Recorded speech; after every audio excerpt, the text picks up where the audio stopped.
नमस्कार बंधु माने आजिर कार्यक्रम को आपण मानक स्वागत। आजिर कार्यक्रमटी वृष राशि व्यक्तिशेष मानक पई बहुत गुरुत्वपूर्ण अटे जहाँकि खास अटे कारण आजिर एही भिडियो रे आमे माने जानिबा वृष राशि व्यक्तिशेष मानक पई आसीबाकू जाउथुबा फेब्रुआरी 2025 टी किपरि रहिबाकू जाउछि। वृष राशि मासिक राशिफल उपरे आमे आज आलोचना करिबा। वृष राशि व्यक्तिशेष मानक पई एही फेब्रुआरी मासटी किपरि रहिबो संपूर्ण रूप रे आमे सेही रूप रे आमे आज आलोचना करिबा। वृष राशि व्यक्तिशेष मानकर स्वास्थ्य, शिक्षा, प्रेम जीवन, वैवाहिक जीवन एवं भाग्य, कैरियर, व्यापार वाणिज्यर स्थिति किपरि रहिबो से फेब्रुआरी 2025 रे से रूप रे आमे विस्तार रूप रे आलोचना करिबा। नवग्रहकर स्थिति मध्य देखिबा। नवग्रह केउ प्रकार फल प्रदान करिबारे सक्षम हेबे। यह सहित अशुभता प्रदान करुथुबा ग्रह मानक पई किछि सहज किछि सरल प्रतिकारक मध्य आमे आज जानिबा।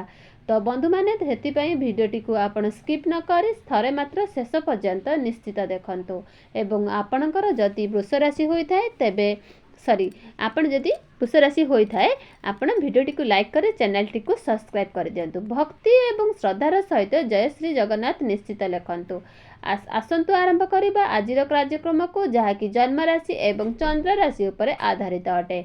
तो बंधु माने राशि चक्र 12 गोटी राशि मध्यरु द्वितीय राशि होउछि वृष राशि।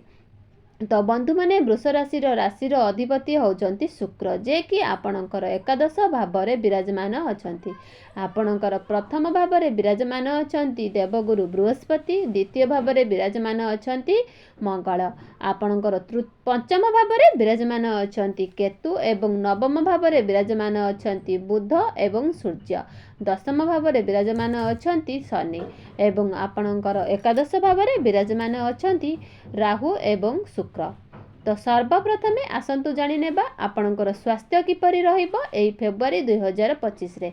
तो बंधु माने कुंडलीर प्रथम भावटी होई थाए आपणकर स्वास्थ्यर भाव, आपणकर इम्यूनिटी सिस्टम रा भाव। तो आपणकर प्रथम भाव रे अधिपति शुक्र आपणकर एकादश भाव रे विराजमान अछंती एवं फेब्रुआरी मासरे शुक्रंकर कौनसी राशि परिवर्तन होबार ही नाही। फेब्रुआरी मासरे आपणकर केवल दुईटी ग्रह राशि परिवर्तन हेबो जे होउचंती बुध एवं शुक्र। 11 फेब्रुआरी को बुध आपणकर नवम भाव रे दशम भाव को चलन करिवे। सेही परि सूर्य मध्य 13 फेब्रुआरी को आपणकर नवम भाव रे दशम भाव को ही चलन करिवे। तो शुक्र आपणकर एकादश भाव उपरे उच्चस्थ अछंती, बहुत मजबूत स्थिति रे ही अछंती। एकादश भावटी होई थाए लाभर स्थान। तो शुक्र आपणकर लाभ स्थान रे विराजमान अछंती एवं आपणकर प्रथम भाव रे मध्य शुभ ग्रह देवगुरु बृहस्पति निजर विराजमान अछंती जे कि होउचंती आपणक अष्टम भाव रे अधिपति। जेहेतु गुरु आपणक अष्टम भाव रे अधिपति अछंती तो आपणक संपर्क सहित घटना न घटिले मध्य आपणक मन रे अजंता भय रहिबो जहाँकि आपणक सहित किछि घटना घटिबो नाही किंतु आपणक मन रे भ्रम सृष्टि हेबो जा फल रे आपण भयभीत हेबे। मात्र आपणकर राशि अधिपति शुक्र धल स्थिति रे रही नाहंती। ए सब प्रति आपण कोनोसी स्वास्थ्य जनित समस्या देखा देबो नाही। एबे आसंतु आपणकर शिक्षा क्षेत्र किपरि रहिबो एई फेब्रुआरी 2025 रे। पंचम भावर शिक्षार भाव होता है। पंचम भावर अधिपति होउछंती बुध जे कि आपणकर राशि उपरे विराजमान अछंती। आपणकर पंचम भावर अधिपति पंचम भाव ठारू पंचम भावरे विराजमान अछंती जहाको भर्ग बोली बना जाय थाए। तो जहाको अत्यंत शुभ जुग बोली बना जाय थाए ताहा मध्य आपणक नवम भावटी बहुत लक्ष्मी स्थान होई थाए। पंचम भावटी को मध्य लक्ष्मी स्थान बोली बना जाय थाए। तो बुधंकर स्थिति एठारे बहुत भल मध्य रहुची एवं 11 फेब्रुआरी को बुध जेतेबेले राशि परिवर्तन करिवे आपणकर दशम भाव को आसीबे कुंभ राशि को आसीबे सेतेबेले आपणक मध्य बुध आपणकर भल स्थिति रे ही रहिबे। फेब्रुआरी मासरे आपणकर पाठ पढ़ा बहुत भल रहिबो। एबे आसंतु जानिबे आपणकर प्रेम जीवन किपरि रहिबो एई 2025 रे। तो बंधु माने आपणकर प्रेम जीवन शिक्षार भाव होबा सहित आपणकर प्रेम जीवनर भाव होई थाए संतानर भाव।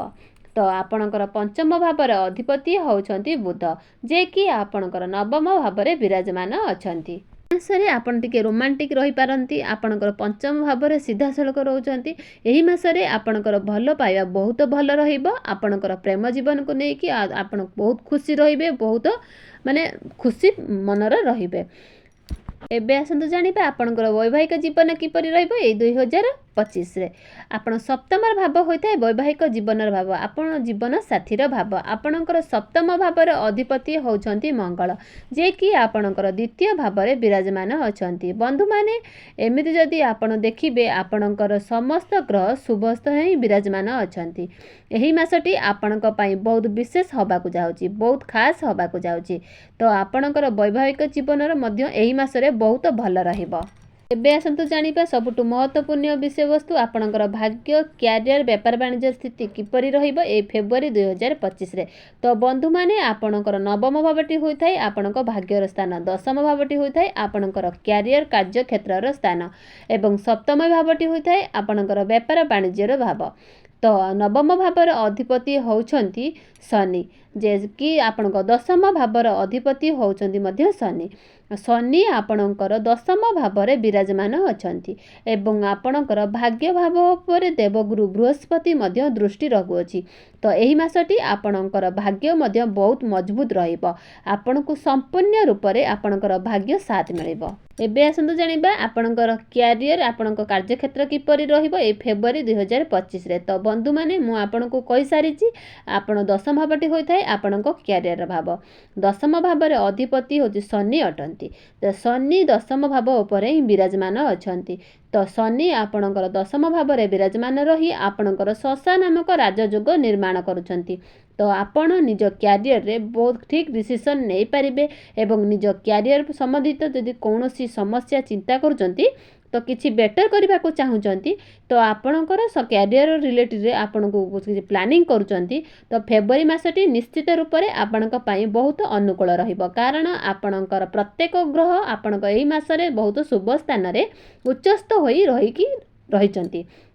କ୍ୟାରିୟରରେ ଆପଣ ଯାହା ବି କିଛି ଚିନ୍ତା କରୁଛନ୍ତି, କିଛି ପରିବର୍ତ୍ତନ କରିବାକୁ ଚିନ୍ତା କରୁଛନ୍ତି, କିଛି ବଡ଼ କରିବାକୁ ଚିନ୍ତା କରୁଛନ୍ତି, ତ ତାହା ଆପଣ ନିଶ୍ଚିତ ଭାବରେ କରିବା ଉଚିତ। କାରଣ ଆପଣଙ୍କର ତାହା କରନ୍ତି ତ ନିଶ୍ଚିତ ଭାବରେ ଆପଣଙ୍କୁ ସଫଳତା ମିଳିବ। ବେପାର ବାଣିଜ୍ୟ କିପରି ରହିବ ଆସନ୍ତୁ ଏଇ ଫେବୃଆରୀ 2025ରେ ଜାଣିବା। ଆପଣଙ୍କ ଦ୍ୱିତୀୟ ଭାବରେ ଧନ ସ୍ଥାନରେ ଅଛନ୍ତି ବିରାଜମାନ ଅଛନ୍ତି ଶନି। ବେପାର ବାଣିଜ୍ୟର କାରକ ମଧ୍ୟ ବୁଧ ଆପଣଙ୍କର ନବମ ଭାବରେ ଲକ୍ଷ୍ମୀ ସ୍ଥାନରେ ବିରାଜମାନ ଅଛନ୍ତି। ବେପାର ବାଣିଜ୍ୟରେ ମଧ୍ୟ ଏହି ମାସରେ ଅର୍ଥାତ୍ ଏହି ଫେବୃଆରୀ ମାସରେ ଆପଣ ବହୁତ ଭଲ ରହିବାକୁ ଯାଉଛି। ତ ବନ୍ଧୁମାନେ, ଆପଣଙ୍କ ବେଳେବେଳେ ଖୁବ୍ କମ୍ ସମୟ ଆସିଥାଏ, ଯେଉଁ କମ୍ ସମୟରେ ଆପଣଙ୍କର ସମସ୍ୟା ସମାଧାନ ବହୁତ ଭଲ ସ୍ଥିତିରେ ହିଁ ରହିଥାନ୍ତି। ଏହି ଫେବୃଆରୀ ମାସଟି ଆପଣଙ୍କ ମାନେ ଶୁଭର ମାସ ହେବାକୁ ଯାଉଛି, ଯେଉଁ ମାସରେ ଆପଣଙ୍କ ପ୍ରତ୍ୟେକ ଗ୍ରହ ଭଲ ସ୍ଥିତିରେ ହିଁ ରହିଛନ୍ତି। ଏବେ ଆସନ୍ତୁ କିଛି ପ୍ରତିକାରକ ବିଷୟରେ ଜାଣିବି ନେବା, ଯାହାକୁ ଆପଣଙ୍କର ସବୁ ଶୁଭ ଫଳ ପ୍ରାପ୍ତି ହେବ। ଏହାର ପ୍ରତିକାରକ କ'ଣ ହେଉଛି ନା, ଆପଣ ପ୍ରତ୍ୟେକ ଦିନ ହନୁମାନ ଚାଳିଶା ପାଠ କରନ୍ତୁ, ଆପଣ ପ୍ରତ୍ୟେକ ଦିନ ଗାୟତ୍ରୀ ମନ୍ତ୍ର ଜପ କରନ୍ତୁ, ଆପଣ ପ୍ରତ୍ୟେକ ଦିନ ବୁଧଙ୍କର ବୀଜ ମନ୍ତ୍ର ମଧ୍ୟ 108 ଥର ଜପ କରନ୍ତୁ। ଉଦ୍ଧୃତ ସୂର୍ଯ୍ୟଙ୍କୁ ମଧ୍ୟ ତମ୍ବା ପାତ୍ରରେ ଜଳାଘିଅ ଅର୍ପଣ କରନ୍ତୁ। ଦେଖିବେ ଆପଣଙ୍କର ଯାହା ବି କିଛି ଅସୁବିଧା ଅଛି ତାହା ସବୁ ସମସ୍ୟା ସମାଧାନ ହୋଇଯିବ।